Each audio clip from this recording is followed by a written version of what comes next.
I like keeping people on separate phones as well. And maybe that makes me a maniac or a stalker or something. But if you've... Oh, no, I think your whole interview did that for you.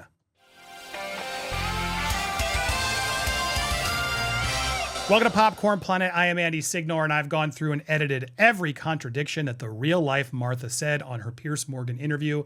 Let's get to it. Let's start with how she met Richard Gadd. And I thought, well, I've only met this guy 2 or 3 times. I don't know him.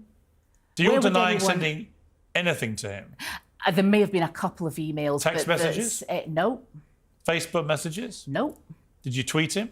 I may have done years and years ago. Notice how she used the word may have, because she knows well and good that she did, from an account that she's admitted she can't delete. She was clearly just hoping Piers Morgan wouldn't notice, but he did. You actually tweeted him numerous times. No, it wasn't numerous. It was about 18 tweets there. Notice how she went from may have sent some tweets to knowing specifically how many tweets it was. That is such a red flag for crazy. It's quite a lot to someone who's not that well known.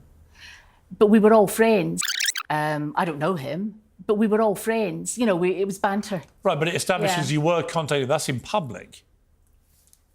Yes, I mean, this Did you write him letters? Public, no.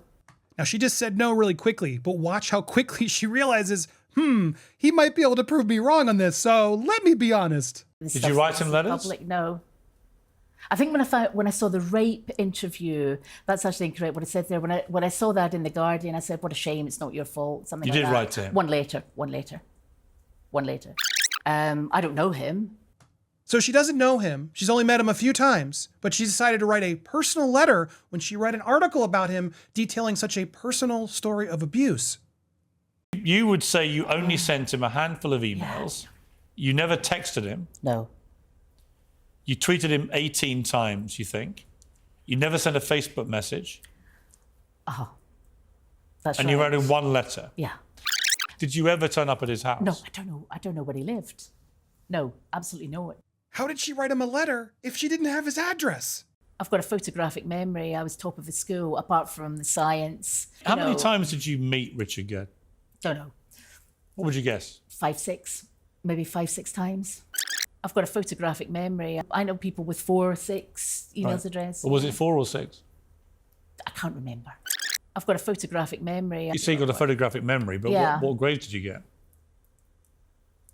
All right grades. I mean, not top of the year or anything. No, but all right grades. When you do a degree, you get a... Yeah, oh, you're asking me what marks I got for 13 subjects. I can't remember. Well, no, you end up with it. Did you get a first-class degree? Oh, no. Well, I said I didn't do an honours degree. I wanted to go out and practice, so it was an ordinary degree I did. Right, but you can't remember how you did. I did all right. I didn't do top of the year. How did she forget her grades, or even how law degrees work? Thankfully, the internet found her degree from the University of Aberdeen. She graduated with all right grades, not top of the year or anything. So whoever's doing all this is somebody completely different. This is a fictional character, hyperbole, exaggeration. If it's not you that sent all this, then clearly Martha cannot be you. Yes, Martha cannot be me. Martha cannot be me. Martha cannot be me. Goodbye. What is the case? She literally is admitting she's not the real-life Martha, and the show never mentions her by name, so they've never confirmed that this is Martha. She's done it.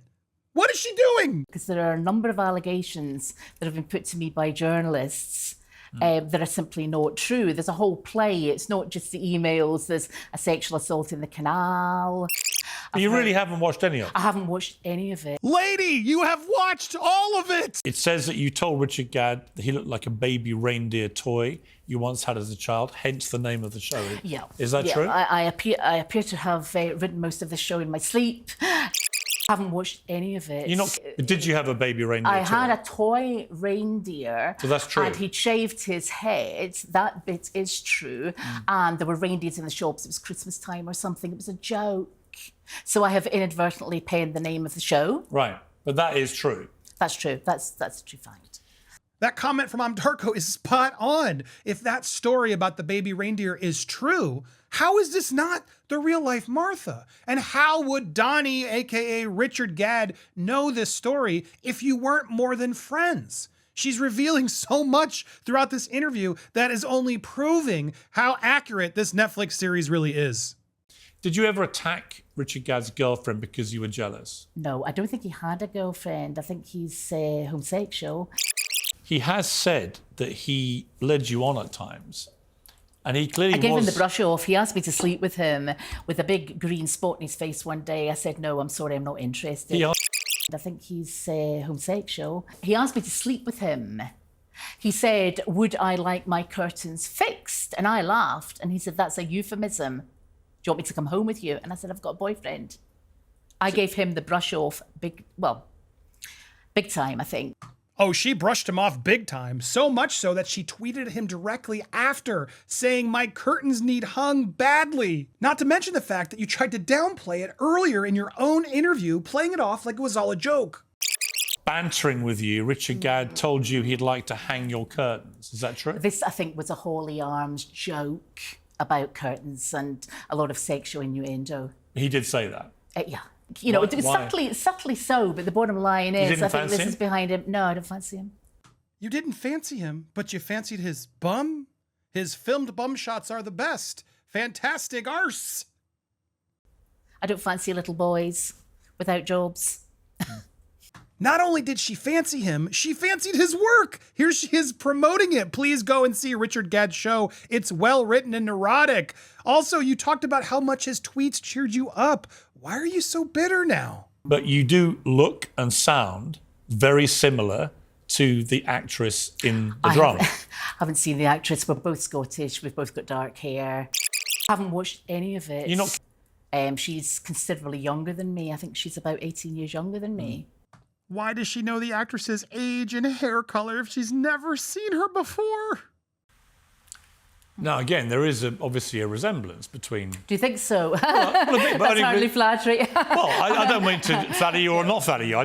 Did you see how quick she stopped that laugh? Watch again. That's hardly flattering. Well, I don't mean to flatter you or not flatter you. I just think there is a resemblance. Oh, there's definitely a resemblance. Usually a natural laugh tailors off a little bit. She cut it off so quick, that's a sign of fake laughing, which can be a trait of sociopaths. If you'd ever received a criminal conviction for anything, it would be on police files. Yes. And what you're saying is you've never been even charged with an offence. No.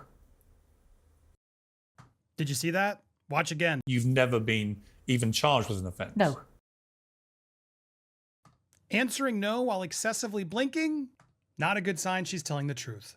Now, Piers is going to ask her about that tweet I brought up earlier about his bum, and I wanted to end on this clip specifically because you're going to watch her get caught in a lie. Yeah. The filmed bum shots are the best. Fantastic ass. It was a joke. It was a joke. But We were trying to encourage him. Nothing negative, though, about it there. No, because I didn't think he was a complete psychopath who was going to attack me in this way. But the show did involve you. This show here, not that show there. It made no reference to... This was a previous show. It made no reference to you, that show. Which show? The one you're talking about. Yes. So, you know, it's funny this is coming up now. I don't know if funny is the right word because you're about to get caught in a lie. Because yes, Richard Gadd did make several one-man shows. This is from his one stage, Monkey See, Monkey Do. He also did a stage version of Baby Reindeer. And in some of these plays, yes, Martha was portrayed by a bar stool, which he's about to mention. My view is it's all about the money. The Martha Barstool Edinburgh Festival thing wasn't making any money. He'd failed as a comedian, he'd failed as an actor, and therefore, let's make some money, sell this to Netflix. I think anyone in their right mind, you had a group of guys on there in their 20s, they don't believe it. After this interview, I don't think anybody's ever going to believe you again. What do you guys think in the comments? I'm going to bring on a lawyer next to ask if she actually has a case. He's gone through it. He's watched this video. We're going to drop that for you Monday. So if you haven't already, make sure you subscribe here to Popcorn Planet. Hit that button. Hit that bell for alerts so you get notified. Smash the like and let me know your favorite part down below. And what did I miss? Put it all down there. Please follow the channel. Thank you guys so much for watching. We got so much more pop culture justice coming your way. You're not going to want to miss it. Baby Reindeer.